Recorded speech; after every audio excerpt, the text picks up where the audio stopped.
بسم اللہ الرحمن الرحیم والصلاة والسلام علی سید الانبیاء والمرسلین وعلی آلہ واصحابہ اجمعین اما بعد۔ ناظرین و سامعین، السلام علیکم ورحمۃ اللہ وبرکاتہ۔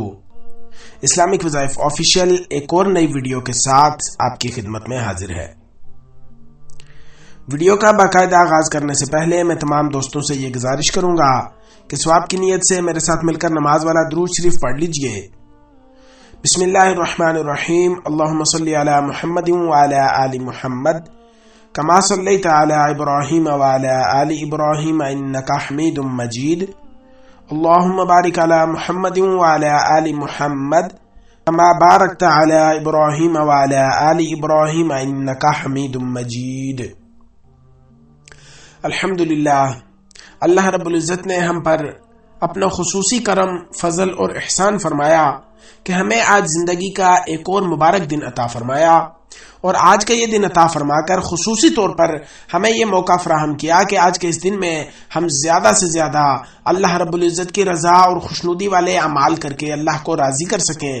اور اس کے ساتھ ساتھ اپنی غلطیوں، کوتاہیوں اور نافرمانیوں پر توبہ و استغفار کر کے اللہ سے معافی مانگ کر دونوں جہانوں میں کامیابی حاصل کر سکیں۔ اللہ رب العزت سے دعا ہے کہ آج کے اس دن میں ہمیں خاص طور پر ہر کام، ہر مقصد میں خصوصی طور پر کامیابی عطا فرمائے، اور آج کے اس دن میں ہمیں ہر قسم کی پریشانی، مشکل اور آزمائش سے اللہ رب العزت محفوظ فرمائے، آمین۔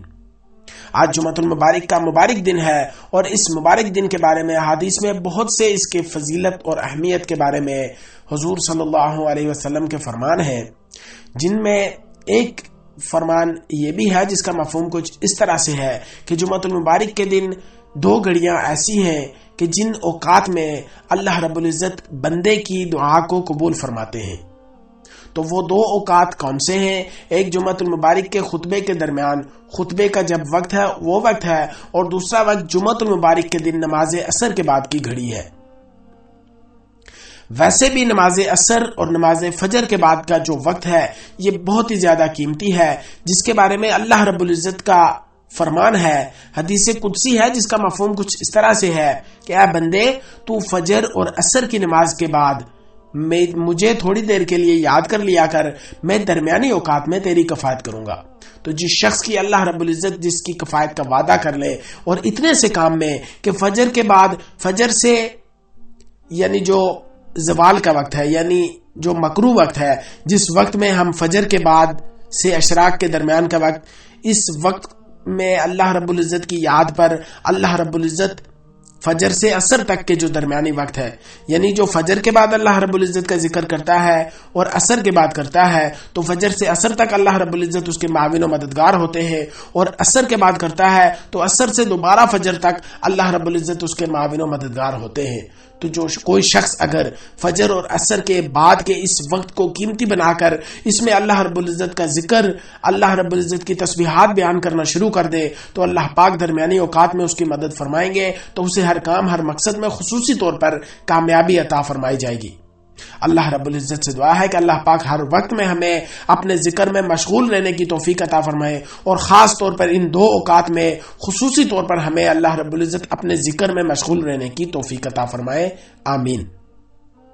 آج میں آپ کے لیے ایک ایسا وظیفہ لے کر حاضر ہوا ہوں جو کہ جمعۃ المبارک کے دن کے حوالے سے خاص ہے، اور یہ جمعۃ المبارک کے دن نماز عصر کے بعد اگر آپ کریں تو اس کی اور زیادہ فضیلت ہے۔ اس کے علاوہ آپ جمعۃ المبارک کے دن نماز فجر سے نماز عشاء کے درمیان، یعنی کسی بھی نماز کے بعد اس عمل کو کر سکتے ہیں۔ عمل نہایت ہی آسان ہے،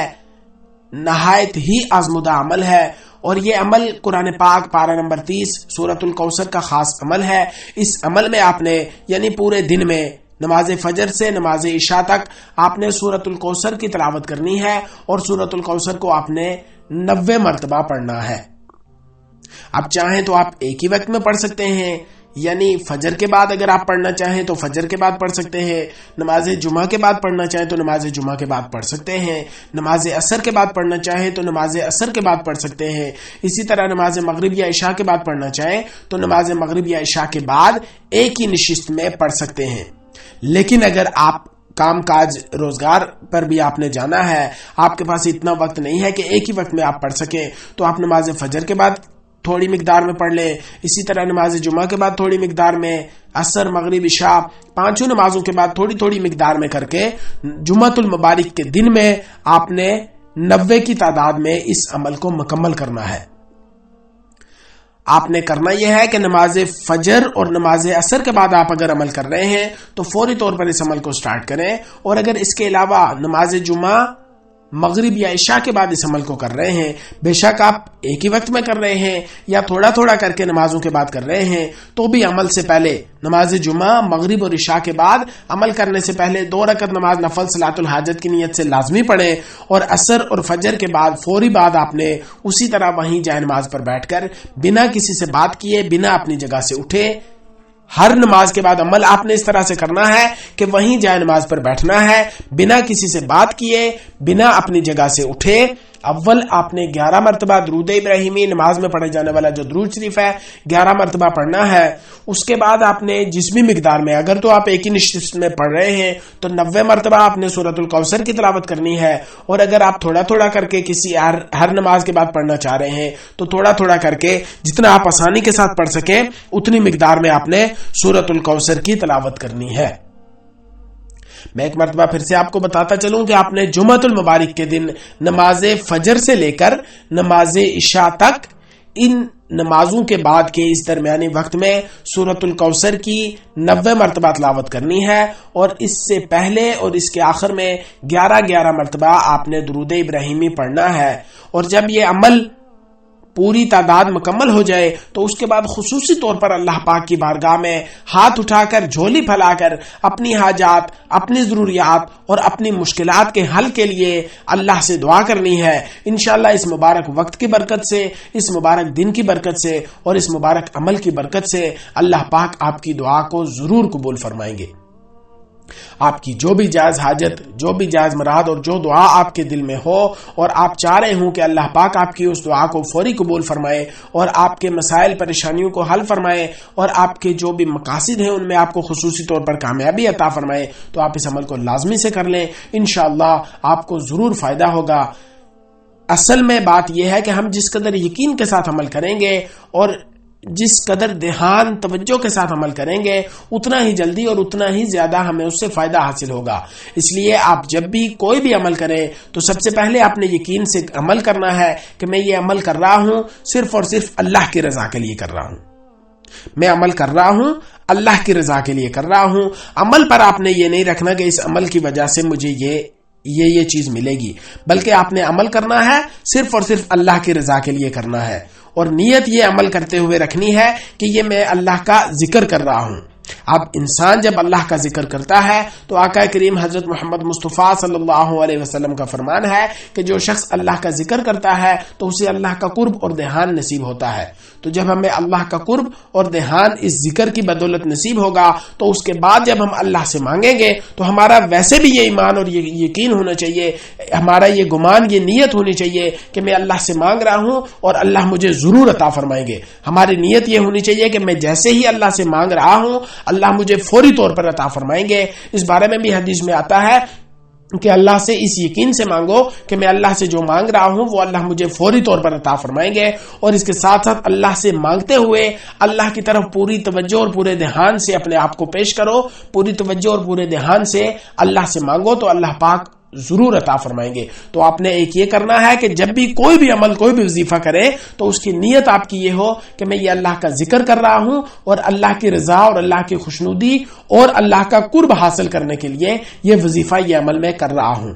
اس کے بعد جب عمل مکمل ہو جائے تو اللہ کے سامنے ہاتھ اٹھانے کی ہمیں توفیق مل جائے، اللہ سے دعا مانگنے کی ہمیں توفیق مل جائے، تو وہاں پر آپ نے پھر رو رو کر، گڑ گڑا کر اپنے گناہوں سے معافی، سب سے پہلے اپنے آپ کو اللہ کے سامنے پیش کرنا ہے، اپنے گناہوں سے معافی حاصل کر کے اللہ سے توبہ و استغفار کر کے اپنے گناہوں کو معاف کروانا ہے۔ اس کے بعد اپنی دنیا بعد میں مانگنی ہے، پہلے اللہ سے آخرت مانگنی ہے کہ ہمارے مرنے کے بعد ہمارے ساتھ اللہ نرمی فرمائے اور ہمیں جنت میں عالی مقام عطا فرمائے. ہمارے جو زندہ ہیں ان کی صحت یابی کے لیے، جو فوت ہو چکے ہیں ان کے آگے درجات کی بلندی کے لیے دعا کرنی ہے. اس کے بعد آپ کی جو پریشانی، جو مسئلہ، جو بھی آپ کے حالات ہیں، جو حاجات ہیں، ان کے لیے اللہ سے دعا کریں اور پورے یقین سے دعا کریں کہ میں اللہ سے مانگ رہا ہوں، وہ اللہ میری سن رہا ہے، میں اسی سے مانگ رہا ہوں، اسی پر بھروسہ کر کے مانگ رہا ہوں، اسی پر توکل کر کے مانگ رہا ہوں، وہ میری ضرور سنے گا. تو انشاءاللہ جس قدر ہمارا اللہ سے بھروسہ ہوگا، اللہ کی ذات پر بھروسہ ہوگا، ہمارا جس قدر یقین ہوگا، اللہ پاک ہمارے لیے اس کا اسی طرح سے فیصلہ فرمائیں گے. اس لیے پورے یقین، توجہ، دھیان سے اللہ سے مانگیں اور جب بھی موقع ملے تو اللہ سے خوب مانگیں. اللہ سے جو مانگنا ہو مانگ لے، لیکن جب موقع ملے تو اس میں بخل اور کنجوسی نہ کرے، بلکہ اللہ سے دنیا و آخرت کی تمام نعمتیں مانگ لے. اللہ پاک دینے پر قادر ہے. اگر ہم مانگ لے اللہ سے اور اللہ وہ قبولیت کی گھڑی ہو اور اللہ ہماری سن لے اور اس وقت ہم اللہ سے دنیا و آخرت کی کامیابیاں مانگ رہے ہوں، تو پھر ہمارے لیے دنیا میں بھی کامیابی ہے اور آخرت میں بھی کامیابی ہے. اللہ رب العزت سے دعا ہے کہ اللہ پاک ہمیں ہر وقت میں، ہر حال، ہر وقت میں ہماری زبانوں کو اپنے ذکر میں مشغول فرمائے، ہماری جھولیوں کو اپنے سامنے ہر حال میں، ہر وقت اپنے سامنے پھیلا کر اللہ سے مانگتا ہوا ہمیں دنیا کے اور باقی دروں کا محتاج اللہ نہ بنائے. ہمارے تمام دروں سے ہمیں محتاجی ہٹا کر صرف اور صرف اپنے در کا محتاج بنائے. اللہ سے دعا ہے کہ جو کچھ کہا سنا اللہ پاک اس پر عمل کرنے کی توفیق عطا فرمائے. وآخر دعوانا ان الحمد للہ رب العالمین. آمین آمین آمین برحمتک یا ارحم الراحمین.